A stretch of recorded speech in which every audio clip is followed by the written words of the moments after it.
What's up, everyone? Jay here, your preferred realtor out in the Tampa area. Yes, that's right.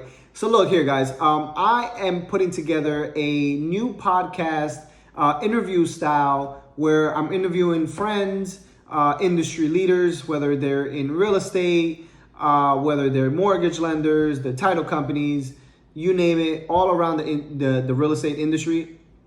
And I was fortunate enough to interview a good friend of mine, Calvin, recently, and this is what you're going to see now. But I just wanted to introduce, this new style of interview. If you're interested in the real estate industry, if you're looking to do something, whether that's investing or maybe become a lender, I hope that this series or this style of interview, answer some questions. And if you do have any questions that I may not touch on, write them in the comment. And then if anything, I can get back to the individual that I interview. Why? Because these are people that I consider advisors, pros, specialists in what they do. So without further ado, let's get into it. All right, let's go. All right. Good morning, everyone. Well, we're pre-recording this just because we're not pros at this. And this is our first time off. I want to welcome everyone that is watching now. This is our first of many, we hope, to come.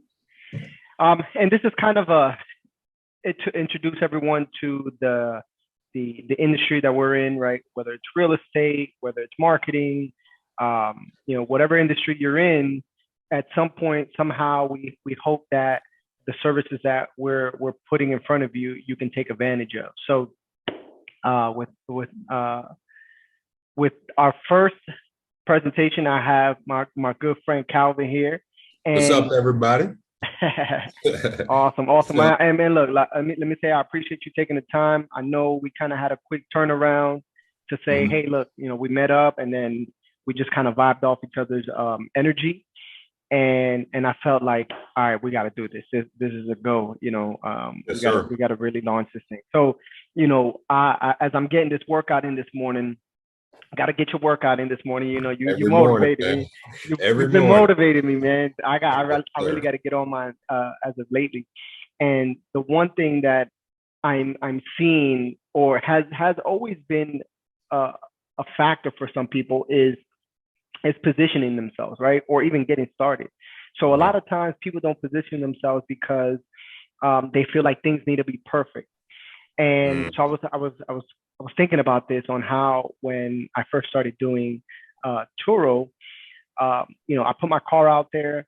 I didn't set prices. I didn't schedule my calendar. I didn't do any of that stuff. But that right there positioned me to allow Turo to broadcast and market the vehicle. And even though I wasn't prepared, and let me explain to you how I wasn't prepared. I wasn't prepared because I didn't do any pricing on there, right? They just set a price and was like $20 below the market, right? So of course I'm gonna get guys that pick up my vehicle, and I did, like, within the first 12 hours. So I had to kind of go back, cancel trips, messed up my account in a sense because now I had a negative rating. But nonetheless, that didn't stop me from getting business now, right? That rating didn't stop me. But the point is, you have to position yourself. It's not about being perfect. It's not about being ready. It's about just going, just putting yourself in a position where making that commitment. I actually made a post about this yesterday. The first thing before anything is the decision and the commitment. Everything else falls in line after. Obviously, we want to know, as humans, as people who want to serve and help other individuals, we want to know all the intricate details, but it's just not possible because there's some things you do not even learn until you're in the field, in action, when the bullets are flying. You're military, man, there's just things you cannot prepare for. Right. But you want that certainty to a certain extent. Yeah. So the first thing first is the commitment. Everything else falls in line. If you make that commitment today, that you're going to do whatever, eventually you'll get to that point where you want to be at. There's going to be a couple hiccups there and a couple learning curves. That just comes with the growth. But if you're just sitting there trying to know everything, you'll never get started. Never. Right on. Never. Right on. So, hey, man, that's a great entrance to your mindset. And so, I want to start off by telling the people who you are. Tell us a little bit about yourself and what you do. Okay. Yeah. My name's Calvin. I own Comfortable Closings. Comfortable Closings is a nationwide mobile notary. Is that clothing? Closings, like real Closings. estate closings. Okay. I own Comfortable Closings, and we're a nationwide mobile notary service. We help title companies, lenders, realtors, pretty much all real estate professionals schedule remote closings around the nation. I've been doing that for about 3 years now. And it's going pretty well for me. Going pretty well. That's awesome, man. But so tell us, how did you hear about this industry of the mobile notary, and how you got started doing it, right? Because you're familiar with it now because you've been doing it for quite some time. But for the person that has no clue what that even entails or what you even do, break it down for us to know, how you got started and how did you learn about the notary business? Okay. Yeah, definitely. I'll give you my backstory. So I was born in Florida, born in Palm Beach, played football my entire life, went up to Florida A&M to play ball. Got up there. I was literally all football. Thought I was going to the NFL, had a chance to go to the NFL, had scouts out there looking at me, all of that and everything. Played 4 years, but in my senior season in the first game, I ended up tearing my Achilles. So, that kind of just shut things down for me. So I ended up graduating, though, got my degree in health, leisure, and fitness. So, which is obviously has nothing to do with real estate. Nothing in this industry. Yeah. Yeah. So I did that. And I ended up stumbling across real estate wholesaling, which is pretty much you look for distressed property, which is another avenue of real estate. There's so many avenues, but I did real estate wholesaling for a year, which is pretty much you get a distressed property, a property that's pretty beat up. You get it under contract. So under contract just means that you're pretty much saying you're going to buy this property for X amount. Then you have the contract, then you go find an investor and you tell the investor, hey, I'll give you this property for another amount. And then you just make that spread that's in between the middle. So if you get it under contract for 50, you tell the investor, hey, I'll give it to you for 55. And then you just make 5. It's not a scam or anything. Obviously, the investor is going to make money on the back end when they flip the property or whatever they decide to do with the property. So anyways, I did that. So what is there a company that you work with, a brokerage or? No, man, I did that on my own. See, the beautiful thing about real estate wholesaling is that you could literally decide to be a real estate wholesaler today. It doesn't require any credentials or any type of certification. No licensing or anything like that. No licensing or anything, but you are providing a service because a lot of investors do not have time to go out there and scout property for themselves, especially if they're big time investors making real moves. They do not have the time to go out there and look for properties themselves. So they work with wholesalers. Those are their boots on the ground out there looking for those investment properties that are, hidden, because they don't have time to be handling that, So you brought it to the front door. Yes, that's what a wholesaler does. Yeah. They bring the deals they literally bring the deals. It's wholesaling. You're wholesaling real estate. They're bringing the deals at a wholesale price to the investors, and they just make the spread in between. The homeowner, the previous homeowner, they obviously get their money. It's usually a distressed property, which is usually something that was like a sore thumb for them, a reason, like maybe it was inherited or whatever. But I don't want to get off on this tangent on real estate. You were the Costco of real estate, man. Yeah. I don't want to get off on the tangent on that. Costco. No, it's all good. No, talk, man. Talk. Yeah. So I did that for a year. I actually found out about that on YouTube, man, because when I graduated, I said I was going to play ball, and I ended up working construction jobs. I graduated, I was working construction jobs literally for like $13 an hour, man. I was like, dang, this is what my life has come to. Yeah. So I ended up finding out about the real estate wholesaling. I did that for a year. And the way I stumbled across the mobile closing business is that every time I went out and scouted property, I would listen to podcasts. So one day I just turned on this podcast and the guy comes on. His name's Mark Wills. I want to give him a shout out. He's my mentor to this day. He comes on talking about the mobile closing industry. I'm like, man, what is the mobile closing? Notary goes there and brings documents, get them signed. I'm like, what is this? Yeah. So I've never heard of it. Niche industry, never heard of it.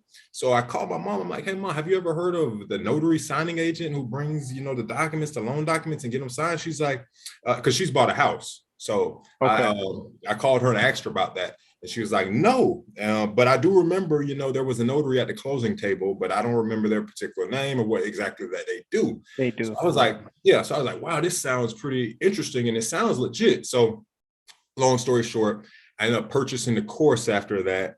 And, you know, I was still in Tallahassee. So my lease was about to end in Tallahassee like 3 months after I purchased the course. So I'm like, hey, I'm going to go all in, study this for 3 months. And then after that, I was moving to Tampa. I'm like, when I moved to Tampa, I'm going to go all in on my mobile closing business. So bought the course, studied for 3 months, moved to Tampa, and went all in on it, you know? And so for a year, so what you have levels to the notary business, which I'm sure we'll go more in depth in later. But when I started, I was a sole notary. So it's notaries who do mobile closings. The proper term is notary signing agent or loan signing agent. So I was a sole notary signing agent, just by myself. And I was getting business from companies that are called signing services, which is what I own now. So a signing service is pretty much the middleman between the title company and the notary, or any real estate professional and the notary. So the signing service, what I own now, is what helps title companies, they help them locate notaries around the nation. So when I started, I was just a notary signing agent, and there were signing services. Basically, you register with them, you call them, you know, you market to them. And then if you do a good job for them, they'll give you business. So I signed up with all these different signing services, and I was getting business. And now you signed up for them because you went to their physical facility? No, so most of them are like they're remote, you know, and a lot of the operations are remotely. They don't actually have a brick and mortar. So it was a lot of cold calling and a lot of online emailing and signing up on websites. So I did that. I was working with signing services for a couple months. Like I said, sole notary by myself, no notaries under me. I was banging out about 100 closings a month doing that myself. Wow. And then I was like, hey, you know what? I've learned it. I've learned a lot, because there's a learning curve. Like we just talked about, there's a learning curve. Once you commit, you're going to get a learning curve, because you got to learn the loan documents. Loan documents are like 150-page packages. So you have to learn the loan documents. So once I felt comfortable sitting a closing, I was confident I could come in there like, hey, I know what I was doing. I'm like, okay, it's time for me to cut the middleman out, because obviously the middleman's taking a portion of your fee. So I'm like, okay, I've gotten to the point where I know the documents. I appreciate the signing services. I own a signing service now. I appreciate the signing service, but it's time for me to cut the middleman out and go do this thing on my own. So I started marketing to title companies directly. Wow. Yeah, directly. And now you didn't know this beforehand. You didn't know that there was the middleman in the beginning. Yes, I knew that, but like we just talked about, there's a learning curve. So I was like, hey, and this is what I always talk to new notaries. I always talk to them about this. They're like, hey, Calvin, should I just go right out the gate? Should I go direct, or should I work with the signing services? I'm like, yo, work with the signing services first. And this is coming from a signing service owner. I just want to keep repeating that. You know, I'm not bashing signing services. I own one. But when you come out the gate, you want to work with the signing services first, because that's like a paid internship. You want to get the paid internship. You want to learn the craft. You want to learn what you're doing, okay, before you go and mess with the big dogs, who are the title companies. Right. You know, so I wanted to learn the documents, have confidence at a closing before I went and presented myself to the title companies, you know, because you could happen to stumble across business from a title company without working with signing services. But if you mess that closing up, that's it. They're not working with you anymore. Right. Not working with you anymore. But anyways, like I was saying, so I decided to cut the middleman out. I went directly to the title companies. I was able to build up clientele with the title companies. So there was a curve, and we'll get into it, but there's curves and there's levels to the signing agent business. So first, we're going to start off working with signing services. And then it's gonna be like a mix. You're gonna get direct clients, you're gonna have signing services, and then you're gonna just be to the point like, hey, I want to go fully direct. So I got to that point. I had a mix of signing services, I had a mix of title companies. I'm like, you know what? I'm gonna cut out all the signing services and just work with title companies. So I made that leap. I was like, all right, I'm working only with title companies. I was probably banging out 100 closings a month, only as a solo notary signing agent by myself. I was just working directly with title companies. And now I had enough clientele coming in. I was like, you know what? I want to launch my own signing service. So now I got to the point, it was just me. Like I said, I was like, I want to launch my own signing service. I see that my clients, they need help in different areas because every title company doesn't have a mobile notary service that they work with. So they're trying to locate notaries in California, locate notaries in North Dakota, locate notaries in South Carolina. So I'm like, I want to help them. You know, and there's a profit there for me. Like, why am I missing out on this profit? So I decided, hey, okay, now we're going to go nationwide, you know, so eventually launched the nationwide signing service and launched that in 2021, January 2021. And now we're here in April 2022, a year and 4 months in the game. And we're coming off a record month last month. Very nice. Very nice. Congrats, man. So prior to doing the notary, gotta ask about this because it seems like you got into it and it was like it was go, right? It almost seemed like you knew what to do. But then again, because you had the course that you purchased from Will, he kind of gave you a blueprint, correct? Yes, sir. So within that course, was there a way for you to know how to price, your services, and to find the clients that you needed to be in front of? Yeah. So the course, and that's the good thing about the course, and the good thing about having a mentor, because like we keep hitting on, there's learning curves and there's mistakes, and when you can work with somebody who already has the experience and it is already where you want to be at, then they can guide you, and make sure you don't maybe hit those mistakes that they had to make. So in the course, he does provide, the pricing, what's like the average fee, where you should kind of stay around so you don't price yourself out of the market, or you don't price yourself, below market value. So that's provided, as well as there's a community. So it's not like I'm the only person who bought this course, so it's people, he has thousands of students who bought this course, and he provides a community because, there's a group of us. So I actually started in this game, 2019 with other notaries who I know who started as well in 2019. And they're now at the point where they have their own nationwide signing service, and we all grew together. We still communicate to this day, bounce questions off each other, just figure out what's going on. If the market's a little slow, like, hey, are you slow? Like, because we're in the same game, I'm sure you do that with other realtors as well. Right on. So so you would say that networking is most important, even throughout, from the beginning to where you are now, networking is key to success. Networking is pretty much everything, man. Yeah. Like your network is your net worth. Like that's the old saying. Like, it's so true, some of my top clients came off of referrals, which is networking, people that I went out and established relationships with. And then they're like, hey, they introduced me to somebody, so, networking is everything, especially in the real estate game. It's a people business, no matter which niche, which industry you're in, it's about, who right. and who knows you as well. Yeah, absolutely. I agree, man.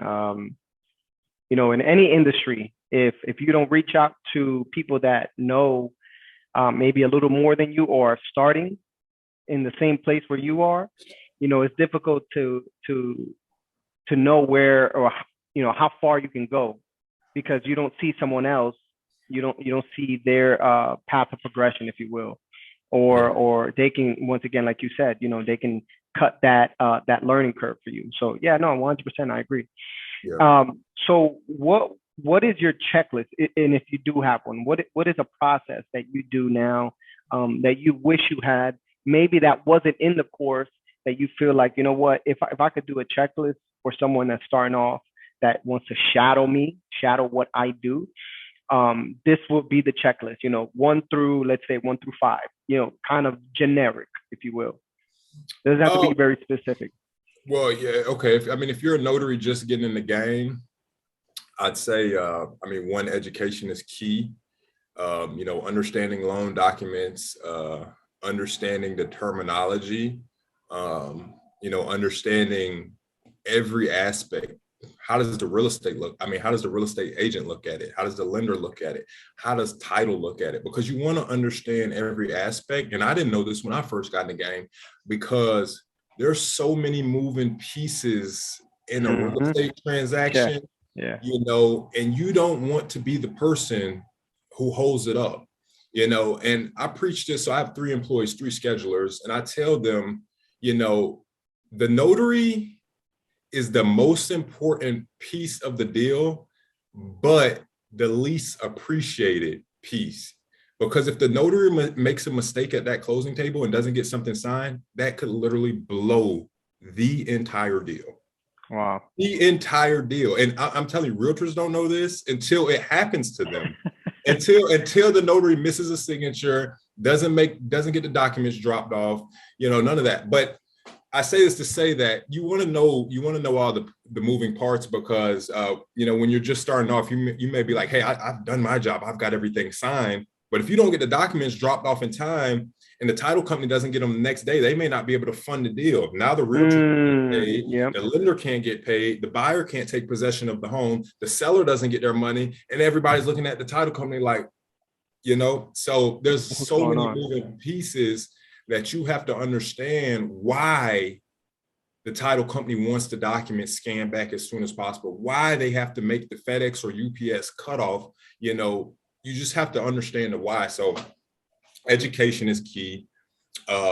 You want to have adamant technology. So you want to have your dual tray printer, because documents need to be printed on legal, letter paper, depending on how the lender sends them over. You want to have a scanner. I would suggest having 2 scanners. I have 2 scanners. I have a scanner in the house, and I have a scanner that I keep in the car, because if you're traveling around doing closings, you want to be able to scan from the table, because some title companies will fund off the scanned executed documents. So if you can just pop those in your scanner right then and there, you're literally above every single notary who doesn't have a scanner for that one sole reason. And you're a mobile notary for that reason. Yeah, exactly. So you should have all those pieces of print. I have a printer in my car. We have 3 printers in the office. We have 2 in the office, 1 in the car. Like I said, I have 2 scanners. So you want to have all the adamant technology, and you just want to, like we just touched on, you want to network your butt off. You never know what a relationship could evolve to. You never know how you may be able to help somebody else, in return, how they may be able to help you, so. True. And go ahead. I'm sorry. Yeah, just those 3 things: education, technology, and networking. Now, because you just touched on something important, I think for me, is that helping people, right? So yes, we're in business to essentially help people, right? To provide a service and help them.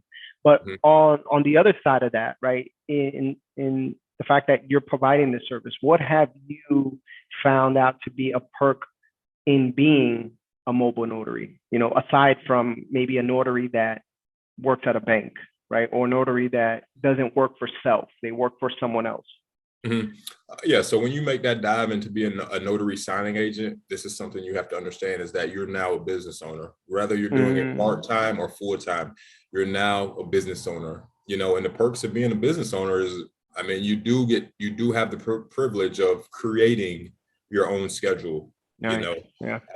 As a single notary signing agent, you do have that privilege of, you take appointments as they come, and you can decline them if you're not available. So you definitely have that privilege, as well as the people, that you get to meet at the closing table. I've closed some, pretty big time people. And then, being in the Tampa Bay area, there's, you know how it is in Tampa. So there's, you meet a lot of people, and you get to build a lot of relationships as well, with realtors, lenders, title companies, people that you probably wouldn't have proximity to unless, in any other way, So I meet a lot of people at the closing table. So are you strictly focused on the real estate industry, or can a mobile notary, look or expand elsewhere? It doesn't have to be specifically for real estate. So my company, I'd say about 95% of our transactions are real estate. Every now and then we'll do things outside of real estate. Most of our marketing goes directly to real estate professionals. Maybe somewhere down the road we'll look into other industries, but right now we just kind of want to capitalize on that. But there's just the fee. The fee for being a notary signing agent and closing a real estate transaction is much more than the fee of doing pretty much any other general notary work. Mm-hmm. There are some other things that you can do that I've heard of that make money, but I just kind of stick to what works for me. Hey man, so perfect segue. So you just talked about fees and making money. Mm-hmm. What are, and not that you would know off the bat, but maybe if you could tell us maybe a gist of what are the fees to getting started as a mobile notary, and how should someone budget and project or forecast how much they're going to spend, right? So what are the startup costs, and then what are the fees now? At once you start getting business, do the fees look the same? Mm-hmm. Or it's just, in the beginning, is it a one-time thing that you start up, right? You take a course, you get certified or licensed. Mm-hmm. And then do those fees, like as a realtor, you have to pay association fees, right? And then you have to get continued education. Yeah. And then so fees like that in the beginning, and then mm-hmm. what are some expenses or fees that you have to budget for now that you're profitable and you're in business? The startup costs for a single notary signing agent, they're pretty low, and that's another big beautiful thing about the business. I'd say probably the startup cost for a notary signing agent is right around like $1,000. So you want to get the dual tray printer, like I spoke of. That'll be a couple $100. And you could just, in the beginning, you could probably just have one printer and one scanner. Once you build up adamant business, that's when you want to, maybe get another printer and get another scanner in your car. But in the beginning, just one printer, a couple $100, a scanner, a couple $100 to get your notary commission. That you'd go to, I got mine from the National Notary Association. So you could just mm-hmm. go to their website, NNA. I think the package is like $200, and that comes with the E&O insurance and everything included. So you need your notary commission. Then you want to get errors and omissions insurance. I recommend getting at least $100,000 worth of errors and omissions insurance because if you make any errors at the closing table, you don't want to be, you don't want to have not have insurance to back you. Right, you don't want to be liable for that. Exactly. So yeah, that. All of those purchases are around a couple $100, and then your commission lasts for 4 years, so you won't have to renew until literally 4 years down the road. The errors and omissions you can get yearly. I think there's a 2-year. I think there's like a 3-year. So depending on what you get, you won't have to renew that. And and then paper. You need legal paper, mm-hmm. letter paper, which is not much. Get you a couple reams of that. Get you some toner. And you're probably like, with all of that, you're ready to start up. You're in business. You're in business. Obviously, you need the car, which you should already have. Once you have that, you're ready to rock and roll. You got the printer, you got the scanner, you're good to go. So you're looking at like $1,000 to get in the business, and from there. And then as far as marketing, you honestly, to build up clientele as a notary signing agent, you really don't have to spend anything on marketing. I spend money on marketing, but it's really not a necessity. Like just dropping in, going to networking events, building solid relationships with real estate professionals, like all of that can come from free. Using social media, leveraging that, but just dropping in offices and introducing yourself, that doesn't cost any money, but that just takes energy and confidence, Yeah, that's true, man. Yeah. And so with now that you're in the real estate industry, what should people know about the buying, selling, or maybe even investing process that you've learned that maybe someone that is looking to buy, is looking to sell, or maybe wants to become an investor? What is something that you can kind of give advice on that we should know, when we come to the table, or when we're looking for property, or, when we're looking to get into that? What is something that you've learned throughout the process? I mean, granted, you're a notary, but what have you learned in the real estate game about that? I mean, for me, it's just really just understanding all sides of the transaction, just understanding that there is a lot that goes into making a real estate deal happen. A lot of people kind of just know the realtor side, like, okay, I want to buy a home, let me go find a realtor. But just understanding. Some people don't even know that. Exactly. So just really understanding, like, you want to work with a good title company, because that's definitely going to make the closing process a lot more easy and a lot more bearable. You want to have a good lender, and just everything that goes into the real estate transaction, just understanding a little bit about everything, understanding a little bit about title insurance, a little bit about the funding part of it, and obviously a little bit about, what you all do as realtors, and all the legwork that you all have to put in, so if you can understand all those different parts, it'll just make your life so much easier, as opposed to just going out and looking for a home and you don't know any of this stuff. That's true. So question on, when you got started, I meant to ask you this before, but did you start an LLC when you got started? Or did you just kind of, do it sole proprietor, and then as you went, someone kind of schooled you and was like, oh man, like, you're paying too much in taxes? Yeah, I mean, too much in taxes. No, this goes back, to what we spoke about at the beginning with commitment. Yeah. First things first, man, like, my opinion, this is my honest opinion, is like, commit first, make the decision, take action, get out there, get dirty, get your feet wet, and then everything else will fall in line. So I did not start my LLC. The first thing I wanted to do was see, hey, is this even a real business? Can I make money? Can I have revenue? Can I scale the business? And then after I figure out, okay, yeah, this is a legitimate business, I'm like, okay, it's time to go get the LLC. So I probably went like 5 months without an LLC, right. But you had generated income by that point already. Yeah. Oh yeah. I mean, income, clients, I had a real business. So now I feel like once I have the real business, now I should go and get the LLC. A lot of people waste their time trying to figure out who they should open their LLC with, or how they should open it up, or what state should it be registered in, how S Corp, all of this stuff. And they don't even have a business yet. They don't have a business. Yeah. They go to the bank, they do the EIN. They take 5 months to open up the LLC and the S Corp and all these different things.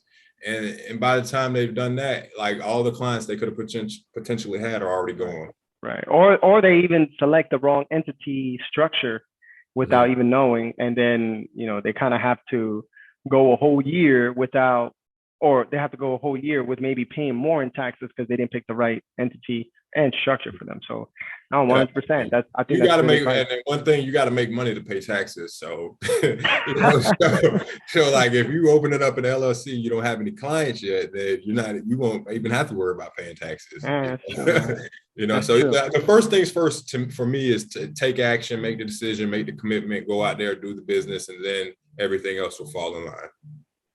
That's true. So it's kind of in line with what I wanted to ask you afterwards, which was, what are two pieces of solid, I mean, I know you kind of gave us a checklist, but two pieces of solid advice that you would give someone, getting started right now, aside from, maybe getting educated or the checklist that you had? What is something maybe that they need to consider out the gate? I would say coming out the gate, the first thing you should focus on is getting known. So this is my first week, before I had done any closings, before anything, I had just moved to Tampa, the location where I decided I want to open up business. The first 2 weeks were merely focusing on getting known. I called over 200 companies in those first 2 weeks, straight cold calls. They didn't know who I was. They didn't know my name. They didn't know anything. So I focused primarily on that, followed up with email from there, and from there I was able to, okay, now I can pinpoint who does business in Tampa, who even does business in my area. So from those 200 companies, okay, we're dropping down about 30% of those companies do business in Tampa, so now I need to follow up with them, and figure out how I can create a relationship with them and trust from them. So I focus primarily just on getting known by them, introducing myself, sending them emails, sending them follow-up emails, just looking for that one opportunity to prove myself to them, so that's the very first thing you should focus on, is getting known.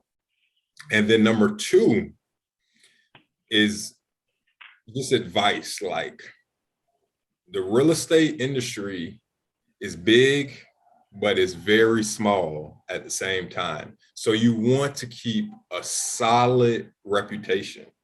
You want to be professional, especially the title industry. So my clients are primarily title companies. So a lot of the title companies around Tampa, like the ladies at the office or the fellas at the office, they know the ladies from the other office, or they know the fellas from the other office. They know the realtor here or the lender. They really network.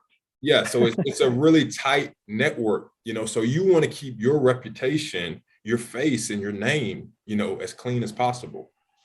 So definitely, just keep that in the back of your head. Like, you don't want to blow a relationship. You don't want to, not do a good job, for whatever reason. You always, want to protect your reputation, because it's such a small world, and you just don't want to get your, be known as the bad notary or whatever. That's true. I think that's solid information for really anyone in any industry. Putting yourself out there for 100%. I see that mostly now, having gone through some buyers, some investors, and that referral,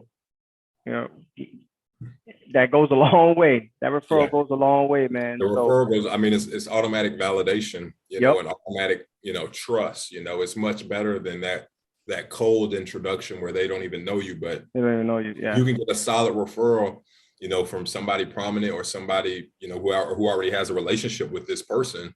Then, they're gonna be like, oh, okay, well, yeah, I'd love to work with Jay. Right in the door. You get in the door. Absolutely. All right, my man. So look, I appreciate you. I appreciate you taking the time to kind of educate everyone out here that's watched. I do have one more question, maybe two more, but keep coming, dog. I'm like, maybe two more. So what is one question that you feel like, I kind of put you on the spot, I know, but what's one question that you feel I should have asked, that you think, this is something that people need to know, whether it's real estate, whether it's notary, or even starting a business, right? So kind of give you a wider span to kind of answer that. And that's not necessarily just notary, but what's a question that you feel like a lot of people ask you often, and then you answer, you're like, what, this is a good question, or I wish I would have asked this question when I first got started. On the spot. The training, you kind of hit every point, because I get a lot of questions about, did I take training? Yeah. You know, my So I asked all the right questions, man. That's good. you asked good questions, man. You know, the marketing, the networking, the Yeah. fee structure. You know, did I have a mentor? Mm-hmm. Starting, you know, the one question that I get a lot that I actually hit on was that should I go direct first or should I work with a signing service? Okay. That's probably one of the number one. And then how I started my business or should I go direct first are probably the top two questions that I get. The technology, I'm just trying to see, you know, if we really cover, you know, a lot of points. You know, if you all want the actual training that I took, it was loansigningsystem.com. You go to Loan Signing System is a training. You'd go to loansigningsystem.com. Okay, we'll put a link for them. Yeah, we'll put a link. That's the training that I took. And like I said, he's still my mentor to this day. Nice. But I mean, man, we covered a lot. I mean, So I guess I had another not a question, but I want you to touch on this. So Calvin and I are actually friends, right? We meet outside of this. So he told me this story before, and I want you to share this story, kind of a closing way, good way to close this off. This is the story about envisioning a car that you wanted, and what happened there. So this is a good story. I want you to share the story. Oh, you want me to go in depth on that story? Yeah, go. Okay. So yeah, me and Jay were talking about pretty much what you focus on is what you get, right? Right. Yeah. So what you focus on is what you get. So when I started, like I said, I was a solo notary signing agent. I was driving everywhere, you know, to Polk County, to Manatee County, you know, all these crazy spots to do the closings. And a lot of times I'd be out on the road and literally you get emails and you get texts. That's how you get notifications about closing. So like, hey, are you available? So I'm out on the road. I've already got my schedule set for the day. And I'd get a text like, hey, are you available at 2:00 for a closing? I look at my schedule. I'm like, I am available for 2:00. But I'm out on the road, so I don't have a printer, I don't have a scanner, you know, I don't have it. At that point, I didn't have. At that point, yeah, I didn't have any of that stuff in my car. So you didn't have the mobile part yet. Yeah, I didn't have the mobile part yet, so I'm literally losing money, you know. So I'm like, oh man, I'm like, I gotta get a printer in my car, you know. Yeah. And I didn't know how to set a printer up in the car and do all that stuff. So you know, this was something that was, you know, really, you know, getting to me for a couple months. And I was like, man, I gotta get a printer in the car. And I kept thinking about it. And this was like my main focus, like I'm gonna get a printer in the car, you know, and I wanted to get a more economical car too at the time. So literally I go on Facebook one day and somebody was selling their car. It was a Chevrolet Track, you know, which is like a smaller compact car. Yeah. It already had a let's stop there. So smaller compact car. And how tall are you? 6'5". So compact to us is a little different. You gotta do whatever you gotta do to do business. Yeah. Hey, I'll drive in there. But I hear you. But yeah, so I went on Facebook and the lady was selling a car and it already had a printer installed in it, pretty much. Wow. And this was my focus for a couple months. I'm like, man, I have to get a car with a printer installed. And then I showed my friend and she was like, that car looks like it's made for you. You've been talking about that for months. Wow, man. So long story short, you know, I bought the car, I already had a printer in it. And it was, you know, it was great for my business. You know, now I can take more appointments and I could serve my clients much better because, you know, one thing we didn't talk about is, you know, making sure you serve your clients, you know, the best way you can.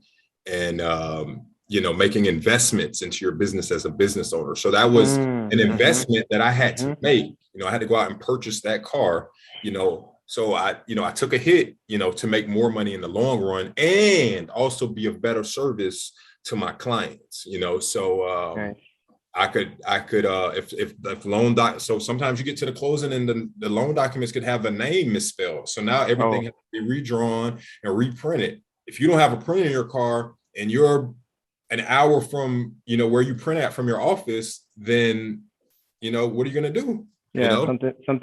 something that is overlooked, you know, or so simple, I guess, in a sense of having a printer can be overlooked, you know, and that could stop a deal. stop a deal from going down. Yeah. So I So mean, your job is to be like a third, fourth, fifth set of eyes for the contract and making sure that everything is in place on how it should be.